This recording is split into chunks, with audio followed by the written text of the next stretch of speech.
welcome to Thankful Thursday 3. And today the theme again is gratitude, which also is one of the 24 character strengths. So gratitude is defined by acknowledging some goodness in our lives. And we were looking at that in the first Thankful Thursday, and also the benefits of that. Another part of gratitude is to recognize a source of goodness outside ourselves and to thank others for what they are doing or for contributing something worthwhile. Recently I heard a story about a person, they went into a shop here during the COVID-19 and the people looked completely depleted and tired and worn out.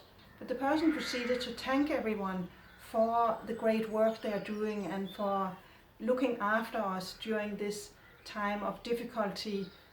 And it changed the whole atmosphere in the shop. Suddenly they woke up and they were very alert and chatting away, and it changed the whole outlook of these people just by being thanked a little. So we can make a big difference by just acknowledging the goodness around us.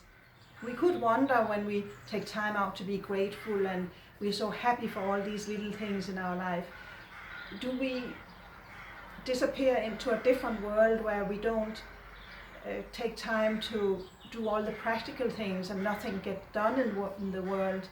But actually the research shows the opposite.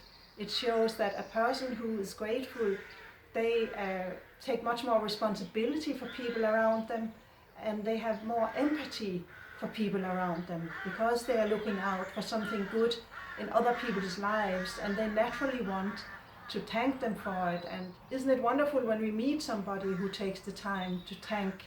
And isn't it great when we ourselves take the time in shops nowadays to thank those who are working there, and to thank people who let us in the door, and to generally speaking, having that attitude of just appreciating what is around us.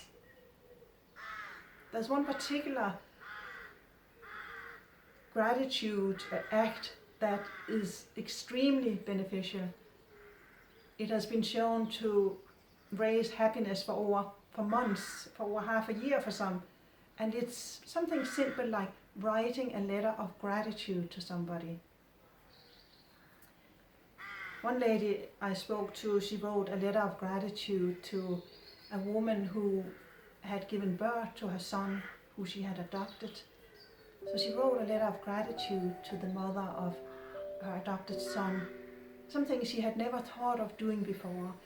It doesn't necessarily mean that we give the person this letter. We may not be in a position to give it to them. But the fact of us expressing that, and of course even better if we can give the letter to or read it out for that person. I was talking about my dad in the nursing home, and I'm very happy that I took time out to write a gratitude letter at some point and to give it to him. I didn't feel it was right to read it out because he wanted to read it himself. And he read it and he put it down and he was looking at it again. And I'm not sure how much he understood of it, but somehow I feel he would understand some of it, and it's lying there in the nursing home with him in his room on his table. I'm very glad that I've done that I have taken the time to put down and appreciate all the things he really has done as a father has done for me. So I'm challenging you to take time out for a few minutes to start writing a gratitude letter to somebody. It doesn't have to be somebody alive, it can be somebody who has gone before you, but to write a gratitude letter to somebody who has shown some goodness in your life to you. So thank you for listening, and I hope to see you tomorrow on Friendship Friday 3.